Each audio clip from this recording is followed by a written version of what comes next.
кылышым керек?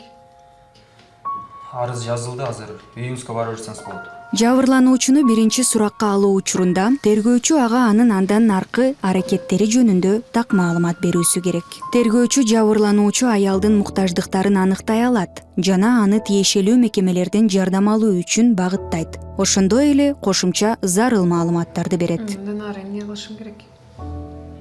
Сизге зомбулуктан кийинки алгачкы 72 сааттын ичинде жыныстык жол аркылуу жугуучу инфекциялардан, ВИЧ инфекциясынан жана ошондой эле күтүүсүз жерден кош бойлуулукту алдын алуу үчүн атайын кароодон өтүүңүздү сунуштайм. Бул саламаттык сактоо уюмдарында бекер жүргүзүлөт. Сиз бекер адвокат жалдасаңыз болот.